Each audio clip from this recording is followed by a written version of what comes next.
S, ಜಮೀನಿನ ಫಲವತ್ತತೆ ಹೆಚ್ಚಿಕೋಬೇಕು ಅಂತಂದರೆ, ಅಂದರೆ ಸಾವಯವ ಇಂಗಾಲನ್ನು ಹೆಚ್ಚಿಸ್ಕೋಬೇಕು ಅಂತಂದರೆ ಬೇರೆ ಬೇರೆ ನಾನಾ ಥರದ ಟೆಕ್ನಿಕ್ ಇದೆ. ಅದರಲ್ಲೇ ಒಂದು ಜಮೀನಲ್ಲಿ ಜನ ಇರಬೇಕು, ಜಾನುವಾರುಗಳು ಇರಬೇಕು. ಹೆಚ್ಚಾಗಿ ಜಾನುವಾರುಗಳಿದ್ದರೆ ಅದು ಕುರಿ, ಮೇಕೆ, ಹಸುಗಳು ಈ ರೀತಿಯಾಗಿ ಒಂದು ಸಾವಯವ ಇಂಗಾಲನ್ನು ಹೆಚ್ಚಿಸ್ಕೋಬಹುದು. ಅದೊಂದು. ಇನ್ನೊಂದು, ಅದು ಸಾಕೋದು ಚಾಲೆಂಜಸ್ ಇದೆ, ನರ್ಸರಿ ಇದೆ, ಬೇರೆ ಥರ ಬೇರೆ ಬೇರೆ ಕಾರಣಗಳಿಂದ ನಾವು ಹಸುರಿನ ಗೊಬ್ಬರ ಅಂತಂದರೆ ಅಗಸೆ ಆಗಿರ್ಬೋದು, ನುಗ್ಗೆ, ಗ್ಲಿರಿಸೀಡಿಯಾ ಮತ್ತು ವೆಲ್ವೆಟ್ ಬೀನ್ಸು ಪ್ರತಿ ವರ್ಷ ಬದಲಾಯಿಸ್ತಾ ಇದ್ದೀವಿ.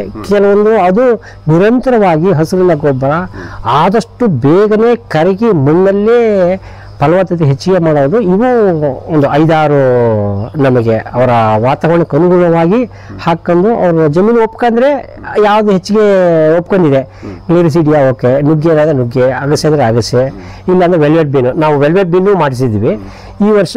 ಅದು ಬಳ್ಳಿಗೆ ಮರಕ್ಕೆಲ್ಲ ಹಬ್ಬಿಟ್ಟು ಭಾರಿ ತೀವ್ರ ತೊಂದರೆನೂ ಆಗುತ್ತಲ್ಲ, ಅದಕ್ಕೋಸ್ಕರ ನಾವು ಇದು ಅಗಸೆ, ನುಗ್ಗೆ ಮತ್ತು ಗ್ಲಿರಿಸೀಡಿಯಾ ಈ 3 ಬಳಸ್ತೀವಿ. ಅದಕ್ಕೂ ಹುಳ್ಳಿ ಅನ್ನೋದು ಇದು 4 ಡೈರೆಕ್ಷನಲ್ಲಿ ಇನ್ಕ್ರೀಸ್ ಮಾಡೋದು ಸಾಯಿಲ್ ಕಾರ್ಬನ್ನ.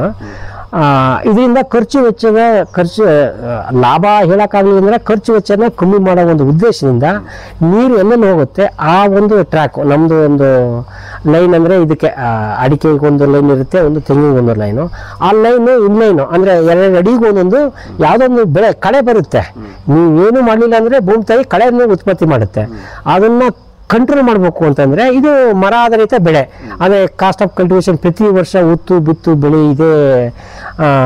ಇದು ವ್ಯವಸಾಯ, ನೀಸಾಯ, ಮನ್ಮಂಡಲ ಸಾಯ ಅದಕ್ಕೆ ಒಂದು ರೀತಿ ಹೇಳಿದ್ರೆ ಅದರಿಂದ ಈಸಿಯಾಗಿ ಎಸ್ಕೇಪ್ ಆಗೋವಂಥ ಉದ್ದೇಶ ಅಂತಂದರೆ ಈ ಮರಾಧಾರಿತ ಒಂದು ಟೈಮ್ ಹಾಕೋದು ಅಗಸೆ, ನುಗ್ಗೆ, ಗ್ಲಿರಿಸೀಡಿಯಾ ಹಾಕೊಂಡು ಆ ಸೊಪ್ಪನ್ನೆಲ್ಲ ಪೂರ್ತಿ ಬೇಕಾದರೆ ಪ್ರಾಣಿಗಳು ಉಪಯೋಗಿಸ್ರಿ, ಮಣ್ಣಿಗಂತೂ ಉಪಯೋಗ ಆಗೇ ಆಗುತ್ತೆ. ಆದಷ್ಟು ಬೇಗ ಮಣ್ಣಿಗೆ ಹೋಗೋದಂದರೆ ಇವು 4-5 ಇದು ಹುಳಿ, ಅಗಸೆ, ನುಗ್ಗೆ ಮತ್ತು ಗ್ಲಿರಿಸೀಡಿಯಾ. ಇದು ನೀವು ಬೀಜಗಳಾಕಿ ಬೆಳೆಸತಕ್ಕಂಥದ್ದು. ಹೌದು. ಮತ್ತೆ ನಿಸರ್ಗದತ್ತವಾಗಿ ಬೆಳೆದಂಥ ಕಳೆಗಳೇನಂತ ಅಂತೀವಲ್ಲ ರೈತರಿಗೆ, ಹೌದು, ಕಳೆ ವಿಷಯದಲ್ಲಿ ಅದು ವರ, ಅದು ಶಾಪ ಅಲ್ಲ. ಅದು ನೀವೆಲ್ಲ ಇವಾಗೆಲ್ಲ ಹಳೆ ವಿಡಿಯೋಸಲ್ಲಿ ಇಲ್ಲೆಲ್ಲ ನೋಡಿದ್ರೆ ನೀವು ಹುಳ್ಳಿ ಮತ್ತು ನಾನಾ ಥರ ಭೂಮಿ ತಾಯಿಗೆ ಅದಕ್ಕೆ ಏನು ಬೇಕು ಅದು ಹೊದಿಕೆ. ನಾವೇನು ಬಟ್ಟೆ ಯಾವ ರೀತಿ ಹೊದಿಕೆ ಅಂತೀರ, ಹೊದಿಕೆ. ಅದು ಹೊದಿಕೆ. ಯಾಕಂದ್ರೆ ನಾವು ಜವಾಬ್ದಾರಿಯಿಂದ ನೀವು ಬೆಳೆ ಬೆಳ್ಕೋಬೇಕು.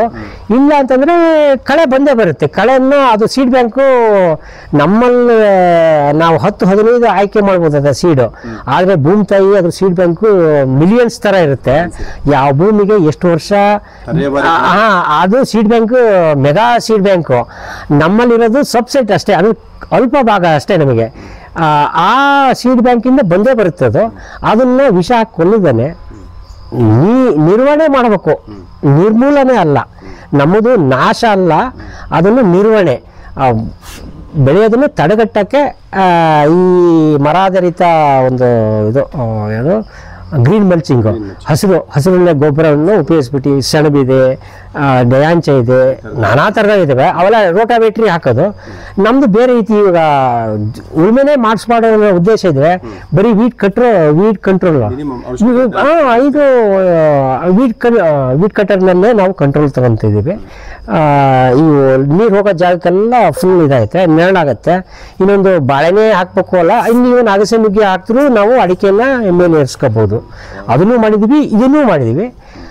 ಮೊದಲು ಬಾಳೆ ಅಂದರೆ ಬಾಳೆಹಣ್ಣು ಮಾತ್ರ ನಮಗೆ, ಇನ್ನು ಉಳಿದೆಲ್ಲ ಪೂರ್ತಿ ಮಣ್ಣಿಗೆ ಹೋಗಿತ್ತು. ಅದೇ ಒಂದು ಎಕ್ಸ್ಟೆಂಡೆಡ್ ಯಾವುದು ಇವಾಗ 3-4 ವೆರೈಟಿ ಹಸಿರೆಲೆ ಗೊಬ್ಬರ. ಇದೊಂದು ಹೊಸ ಪ್ರಯೋಗ ಆಗ್ತಾ ಇದೆ. ಇದು ಭೂಮಿ ತಾಯಿ ಒಪ್ಕೊಂಡಿದೆ. ಇನ್ನೊಂದು ಇಲ್ಲಿ ಚಿಟ್ಟೆ, ಮೈಕ್ರೋ ಆರ್ಗನ್ಸು ಅವನ್ನೆಲ್ಲ ನೋಡಿಬಿಟ್ರೆ ನೀರಿನ ನಿರ್ವಹಣೆನೇ ಕಮ್ಮಿ. ಯಾಕಂದರೆ ಮಲ್ಚಿಂಗ್ ಆದ್ದರಿಂದ ನೀರನ್ನು ಕೊಡೋದು ಕಮ್ಮಿ ಆಗಬೇಕು. ಯಾಕಂದರೆ ನಾವು ಕರೆಂಟ್ ಫ್ರೀ ಅಂತಂದು ಸುಮ್ಮನೆ ಬೇಕಾಬಿಟ್ಟು ಉಪಯೋಗಿಸೋದಲ್ಲ, ಮಿತವಾಗಿ ಬಳಸಬೇಕು. ಒಂದು ಗಿಡ ಮರ ಬೆಳಿಬೇಕು ಅಂತಂದರೆ ನೀರು ಅಲ್ಪ ಎಷ್ಟು ಅವಶ್ಯಕತೆ ಅಷ್ಟು ಮಾತ್ರ. ಇನ್ನು ಸಾಯಿಲ್ ಕಾರ್ಬನ್ನು ಜಾಸ್ತಿ ಮಾಡೋ ಒಂದು ಉದ್ದೇಶದಿಂದ ಈ ಗ್ರೀನ್ ಮಲ್ಚಿಂಗು. ಒಟ್ಟು ನಿಮ್ಮ ಕೃಷಿ ಭೂಮಿ ಹೊಸ ಚಿಗುರಿನ ಒಂದು ಸೀಕ್ರೆಟ್ ಏನಂದ್ರೆ ಕಳೆಯನ್ನ ನಿರ್ಮೂಲನೆ ಮಾಡ್ತಿಲ್ಲ, ನಿರ್ವಹಣೆ ಮಾತ್ರ ಮಾಡ್ತಾ ಇದ್ದೀವಿ. ಹಾಗಾಗಿ ಜಮೀನಲ್ಲಿ ಒಂದು ಎಕೋಸಿಸ್ಟಮ್ ಅಂತ ಏನ್ ಹೇಳ್ತೀವಲ್ಲ, ಹೌದು, ಎಲ್ಲ ವೈವಿಧ್ಯತೆ, ಜೀವ ವೈವಿಧ್ಯತೆ ಐತಲ್ಲ, ಅದು ವಿರುದ್ಧ ಹೋಗಾಗಿಲ್ಲ. ಮಾತಾಡ್ತಾ ಇದೆ. ಹಾಗೆ ನೀರು, ಮಣ್ಣಿನ ನಿರ್ವಹಣೆ, ಎಲ್ಲ ತರದ ನಿರ್ವಹಣೆ ಮಾಡ್ಲಿಕ್ಕೆ ಕಳೆನೂ ಪ್ರಮುಖ ಪಾತ್ರ ವಹಿಸಿದೆ. ಕಳೆ ಅಷ್ಟು ಅದ್ಭುತವಾಗಿ ಬೆಳೀತೈತೆ ಅಂದ್ರೆ ಈ ಮಣ್ಣು ಒಳ್ಳೇದು, ಅಷ್ಟು ರಿಚ್ ಇದೆ ಅಂತ. ರಿಚ್ ಇದೆ ಏನ್ರಿ ಸರ್. ಕಳೆ ನೀನು ಬರ್ತಾನೆ ಇರುತ್ತೆ, ಅದನ್ನೇ ಗೊಬ್ಬರವಾಗಿ ಪರಿವರ್ತನೆ ಮಾಡ್ಕೋಬೇಕು. ಆ ಬೀಜನ ನಾವು ಹಾಕಿದ್ದಲ್ಲ, ಅದಕ್ಕೆ ಉತ್ಪತ್ತಿ ಆಗಿರುತ್ತೆ. ಇನ್ನೊಂದು, ಮಣ್ಣನ್ನು ಎಷ್ಟು ಯಥಾವತ್ತವಾಗಿ ನಮ್ಮ ಪೂರ್ವಜಿಕರು ಯಾವ ರೀತಿಯಾಗಿ ಈ ಭೂಮಿನ ಇಟ್ಟು ಉಳಿಸಿ ಬೆಳೆಸಿ ಮುಂದಿನ ಒಂದು ಪೀಳಿಗೆ ಬಿಟ್ಟು ಹೋದ್ರು, ನಾವು ಅದೇ ಮಾಡ್ಬೇಕಾಗಿರೋದು. ಆ ಕೆಲಸ ಮಾಡಿದ್ರೆ ಭೂಮಿ ತಾಯಿ ನಮಗೆಲ್ಲರಿಗೂ ಒಲವು ಆಗೇ ಆಗುತ್ತೆ. ಇನ್ನೊಂದು, ಯಾವ ಬೆಳೆನೇ ವಿಷಮುಕ್ತವಾಗೂ ಮಾಡೋದು ಹಂತ ಹಂತವಾಗಿ ನಾವು ಬದಲಾಗ್ತಾ ಹೋಗಿ, ನಿಮ್ಮ 50 ಎಕರೆ 100 ಎಕರೆ ದೊಡ್ಡ ಸ್ಕೇಲ್ ಇದ್ರೆ ನಿಧಾನ ಹಂತ ಹಂತವಾಗಿ ಭಾಗವಾಗಿ ಮಾಡ್ಕೊಂತ ಹೋಗಿ ಒಂದು ಪಕ್ಕ ನೀರು ನಿರ್ವಹಣೆ ಆಗಲಿ, ಇನ್ನೊಂದು ಕಳೆ ನಿರ್ವಹಣೆ, ಇವು ಮಾಡಿದ್ರೆ ಭೂಮಿ ಫಲವತ್ತತೆ ಹೆಚ್ಚಿಗೆ ಮಾಡಿ ಮಳೆ ಕಾಲಕ್ಕಾಗಿ ಬರಬೇಕು ಅಂತಂದರೆ, ಜೀವನ ಸುಗಮವಾಗಿರ್ಬೇಕು, ಮನುಕುಲ ಚೆನ್ನಾಗಿರ್ಬೇಕು ಅಂತಂದರೆ ಈ ಭೂಮಿ ತಾಯಿ ಚೆನ್ನಾಗಿರ್ಬೇಕು. ಅಷ್ಟು ಸಾಕಷ್ಟು ಅಷ್ಟು ಅಚ್ಚುಕಟ್ಟಾಗಿ ಮಾಡಿದ್ದೀರಾ. ಈಗ ಇಷ್ಟೆಲ್ಲ ಮಾಹಿತಿಗಳು ಕೊಟ್ಟ ಮೇಲೆ ನಿಮ್ಮನ್ನು ಭಾಳಷ್ಟು ಜನ ನಮ್ಮ ಯೂಟ್ಯೂಬ್ನ ವಿಡಿಯೋ ನೋಡಿದ್ರು ನಿಮ್ಮನ್ನು ಸಂಪರ್ಕ ಮಾಡಬೇಕಂದ್ರೆ ನಿಮ್ಮ ವಿಳಾಸ ಹೇಳ್ತೀರಾ? ಹಾಂ, ನನ್ನ ಹೆಸರು ಸುರೇಶ್ ದೇವಾಂಗು. ನನ್ನ ಕಾಂಟ್ಯಾಕ್ಟ್ ನಂಬರು 9480988487. ಓಕೆ, ನಿಮಗೆ ಇದು ಸ್ಥಳ ಎಲ್ಲಿ ಬರ್ತೀವಿ? ಸ್ಥಳ ಇದು ಮೈಸೂರು ಡಿಸ್ಟಿಕ್ಕು, HD ಕೋಟೆ ತಾಲೂಕು, ಹಂಪಾಪುರ ಹೋಬಳಿ, ಆಲ್ನಳ್ಳಿ ಗ್ರಾಮ ಪಂಚಾಯಿತಿ. ಇದು ಪುರ ಅಂತ ವಿಲೇಜ್, ಪುರ ಅನ್ನೋದು ವಿಲೇಜ್. ಇದು ನಿಮ್ಮ ನಂಬರ್ಗೆ ಸಂಪರ್ಕ ಮಾಡಿ. ಇದು ಸಮಯ ಏನಾದರೂ ಎನಿ ಟೈಮ್ ಇದು ಮಾಡೋದೊಂದು. ಇನ್ನೊಂದು, ನಮ್ಮದು ವಾಟ್ಸಪ್ನಲ್ಲಿ ಇದೇ ನಂಬರ್ ವಾಟ್ಸಪ್ ಇದೆ, ಮೆಸೇಜ್ ಮಾಡಬೇಕು. ಯಾಕಂದರೆ ಬೇರೆ ಥರ ಇದು ಇರುತ್ತಲ್ಲ, ಬಿಸಿ ಇದ್ದಾಗ ಎತ್ಕೊಳಕ್ಕಾಗಲ್ಲ, ಬಟ್ ವಾಟ್ಸಪ್ ಮೆಸೇಜ್ ಮಾಡ್ಬೋದು. ಇನ್ನೊಂದು, ನಂದೇ ಯೂಟ್ಯೂಬ್ ಚಾನಲ್ಲು ಹೊಸ ಚಿಗುರು ಇಂಟಿಗ್ರೇಟೆಡ್ ಫಾರ್ಮು.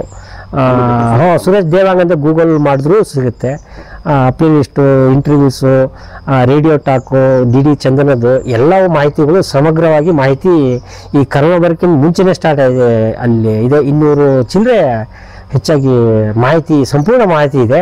ಅದನ್ನು ಎಲ್ಲ ಯುವಕರು, ಹೊಸ ರೈತರು, ಎಸ್ಪೆಷಲಿ ಈ ಯುವಕರು ಇದನ್ನು, ಈ ಕೃಷಿಯನ್ನು ಬದುಕು ಕಟ್ಕೊಳ್ಳೋದು ಆ ಹುಟ್ಟೂರಿನಲ್ಲೇ ಮಾಡ್ಕೋಬೋದು. ಬೆಂಗಳೂರು ಬಾಂಬೆ ಹೋಗೋದ್ರೆಲ್ಲ ಹೋಗ್ಬೋದು, ಆದರೆ ಈ ಕೃಷಿ ಜಮೀನನ್ನು ಬದುಕು ಕಂಡ್ಕೋಬೋದು ಅನ್ನೋದು ನನ್ನ ಉದ್ದೇಶ. ಲಾಭದಾಯಕ ಅದು 2ನೇ ಭಾಗ, ಬಟ್ ನಮ್ಮ ಪ್ರಯತ್ನ ಒಂದು ನೆಮ್ಮದಿ ಜೀವನ ಮಾಡಬೇಕು ಅಂತಂದರೆ ಕೃಷಿ ಒಂದು ಬದುಕು. ಅದಕ್ಕೆ ಎಲ್ಲರಿಗೂ ಯುವಕರು ಬರಲೇಬೇಕಾಗತ್ತೆ ಕೆಲವೊಂದು ಸತಿ. Thank you sir. Thank you, ನಮಸ್ಕಾರ. ನಿಮ್ಮ ತಾಗ ಯಾಕೆ ಮಾತಾಡ್ತೀವಿ, ನಮ್ಮ ತಾಗ ಮಾತಾಡೋ. ಇವ್ರು ಯಾರೋ ಅನ್ನೋನ್ ಪರ್ಸನ್ಸು. ಗ್ರೀನ್ ಮಲ್ಚಿಂಗು ಈ ಥರ ನಾನೇನು ಇದು ಮಾಡೋಕ್ಕಲ್ಲ, ಕೆಲವೊಂದಕ್ಕೆಲ್ಲ ಬೇರೆ ಬೇರೆ ಥರದವು ಹಾಕ್ತೀವಿ. ಇದು ನ್ಯಾಚುರಲ್ ಆಗಿದೆ. ಇಲ್ಲಿ ಡ್ರಿಪ್ ಇರಿಗೇಷನ್ನು ನೀರು ಕೊಡ್ಬೇಕು ಚೆನ್ನಾಗಿ. ಇಲ್ಲಿ ಉಳುಮೆ ಮಾಡ್ತಾ ಹೋದ್ರೆ ಅದೇ ಖರ್ಚು ಜಾಸ್ತಿ ಆಗುತ್ತೆ.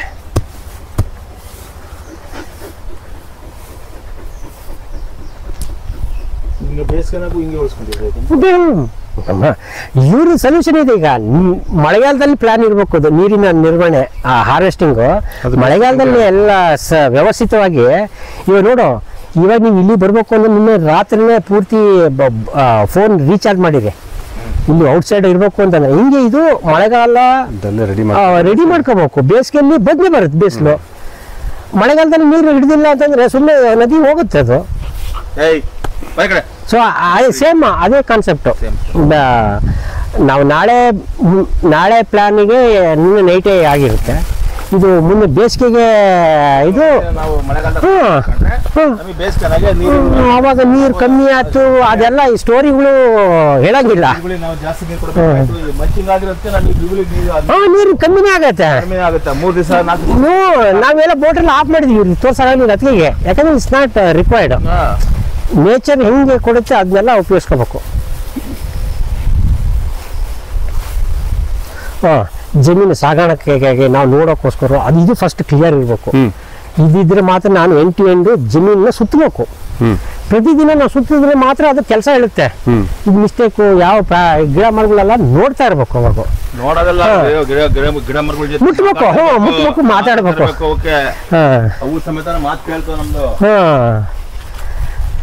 ಎಡ ಬಲ ಪೂರ್ತಿ ಏನದು ಚೆಂಡು ಹಾಕಿದ್ವಿ, ಇನ್ನೇನು ದಸರಾಕ್ಕೆಲ್ಲ ರೆಡಿ ಆಗೈತೆ, ಕಲರ್ಫುಲ್ ಆಗಿರ್ಬೇಕು. ಇದೇ ನಮಗೆ ರೆಸಾರ್ಟ್ ನಾವು ಹೋಗಲ್ಲ, ಇದೇ ರೆಸಾರ್ಟ್ ಅನ್ಬೇಕು. ಈಗ ನಮಗೆ ಒಂದು ಬೋರ್ವೆಲ್ ಆನ್ ಮಾಡಿರೋದು ತೋರಿಸ್ಬೇಕಲ್ಲ. ಹಾ, ಒಂದು ಬೋರ್ ಆನ್ ಮಾಡೋದು. ಓ ಅಲ್ಲಿ ಫ್ಯೂಸಲ್ಲಿ ತಗೊಂಡು ಅವನು ಇದು ಮಾಡ್ತಕ್ಕೆ ಹೋಗಿದ್ದಾನೆ. ಹೌದಾ? ಹಾ, ಆನ್ ಮಾಡೋಕೆ ಕರೆಂಟ್ ತಡಿ, ಕರೆಂಟ್ ಶೆಡ್ಯೂಲು 1:30 ಇವತ್ತು ಒಂದೂವರೆ. ಹಾಂ ಕರೆಂಟ್ ಇದೆಯಾ ಅಂತ ನೋಡಿಲ್ಲ ಹೇಳಿ. ಇಲ್ಲಿ ಶೆಡ್ಯೂಲ್ ಪ್ರಕಾರ ಆಗೋದಿದೆ. ಮಾರ್ನಿಂಗ್ ಶೆಡ್ಯೂಲ್, ಇಲ್ಲಾಂದ್ರೆ ಮಾರ್ನಿಂಗ್ 12 o'clock 8 ರಿಂದ 12 ಇದೆ. ಇವಾಗ ನೋಡ್ತೀನಿ.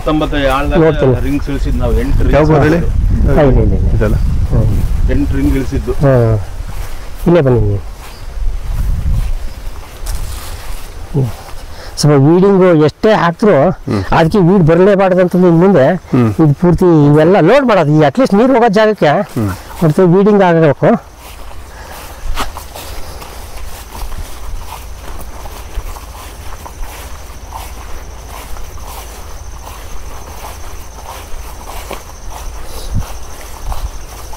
ಇದು 2-3 ಪ್ರಾಜೆಕ್ಟ್ ಮಾಡ್ತಾ ಇರೋದ್ರಿಂದ ನಮ್ದು ಇಲ್ಲ ಸ್ವಲ್ಪ ಡಿಲೇ ಆಯಿತು ವೀಡಿಂಗ್. ಇವಾಗ ಸ್ಟಾರ್ಟ್ ಆಗೈತಿ ಇವತ್ತಿಂದ. ಒಂದು 2-3 ಡೇಸ್ನೊಳಗೆ ಎಲ್ಲ ಕ್ಲಿಯರ್ ಇದೆ, ಗೊಬ್ಬರ ಆಗ್ಬಿಡುತ್ತೆ. ಆ ವೀಡ್ ಅವಾಯ್ಡ್ ಮಾಡೋಕ್ಕೋಸ್ಕರ ಇದು ಕೊಳ್ಳಿ ಎಲ್ಲ ಕಂಪ್ಲೀಟ್ ಸೇಮ್ ಪ್ಯಾಟರ್ನ್.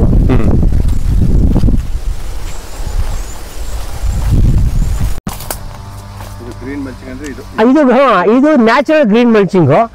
ನೀವು ಬಾರಿ ಒಂದು ಹಿಡಿ ಇದು ಹಾಕ್ತಾರೆ. ಇದು ಯಾಕೆ ಈ ಮೆಥಡಿಗೆ ಹೋದ ಅಂತಂದ್ರೆ, ಒಂದು ಟ್ರ್ಯಾಕ್ಟರ್ ಗೊಬ್ಬರಕ್ಕೆ ದುಡ್ಡು ಕೊಡ್ಬೇಕು. ಎರಡನೇದೋಗು ಅಲ್ಲಿ JCB ಇಂದ ಲೋಡ್ ಆಗ್ಬೇಕು. ಇಲ್ಲಿಂದ ಇಲ್ಲಿ ಟ್ಯಾಕ್ಟ್ರಿ ಬಂದು ಇಲ್ಲಿ ಅಲ್ಲಿ ರೋಡಿಗೆ ಮಾತ್ರ ಡೆಲಿವರಿ ಆಗುತ್ತೆ. ಬಟ್ ಅಗೇನ್ ಪ್ಲಾಂಟಿಗೆ ಡೆಲಿವರಿ ಆಗೋದೇ ಇಸ್ ಕಾಸ್ಟ್ ಅರೌಂಡ್ 10,000 ತನಕ ಆಗುತ್ತೆ. See here is very simple. Equal ಇದು ಇದಾಗುತ್ತೆ, ಗ್ರೀನ್ ಮನಿ ಇರೋದು. ಹಾಂ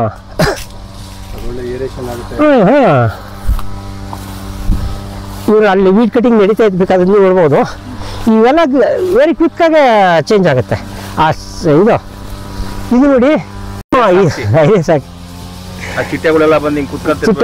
ಜೇಡ ಇರಬೇಕು, ಚಿಟ್ಟೆ ಇರಬೇಕು, ಜೇನು ಇರಬೇಕು. ಹೌದೌದು. ಯಾವಾಗೋ ಇದೆಲ್ಲ ಚಿಟ್ಟೆ ಅದೇ ದಟ್ ಈಸ್ ಸಿಂಬಲೈಸಿಂಗ್ ಕಾಡು ಕೃಷಿ. ನೇಚರ್ ಅಂದ್ರೆ ಹಂಗೆ. ನೇಚರ್ ಅಂದ್ರೆ ಹಂಗೆ. ಕೋಕೋನು ಹಾಕಿನಿ, ಗ್ಯಾಪ್ ಇದ್ದಿದ್ದಕ್ಕೆ ಅಲ್ಲೆಲ್ಲ ಫುಲ್ ಕೋಕೋ ಬಿದ್ದಿದೆ. ಇಲ್ಲಿ ಮೇಯ್ನ್ ಅಂತಂದ್ರೆ ಅಗಸೆ ನುಗ್ಗೆ ಅಂದ್ರೆ ನಮ್ಮ ಹೈಟಿಗೆ ಕಟ್ ಮಾಡ್ಬೇಕು, ಇಲ್ಲಾಂದ್ರೆ ಅದು ವರ್ಸ್ಟ್ ಆಗತ್ತೆ. ಅದು ನಮ್ಮ ಹೈಟಿಗೆ ಇರ್ಬೇಕು. ಅದು ನಾವು ಕಟಿಂಗ್ ಹಿಂಗಾಗಿ ನಾವೊಂದು ಮೆಚ್ಚ ಲಾಂಗ್ ಇರ್ತಲ್ಲ ಅದ್ರ ಕಟ್ ಮಾಡಂಗಿರ್ಬೇಕು. ಕಾಳು ಮೆಣಸು ನನಗೆ 10 kg ಬೇಡ, 2 kg ಆದ್ರೆ ಸಾಕು. ಒಂದೊಂದು ಪ್ಲಾಂಟಿಂದ 2 kg ಆದರೂ ಆ ಒಂದು ನಿಟ್ಟಿನಲ್ಲಿ ಹಾಕಿರೋದು. ಬಟ್ ರಿಸಲ್ಟ್ ಹೇಳ್ಬೇಕು ಕಷ್ಟ ಈಗ.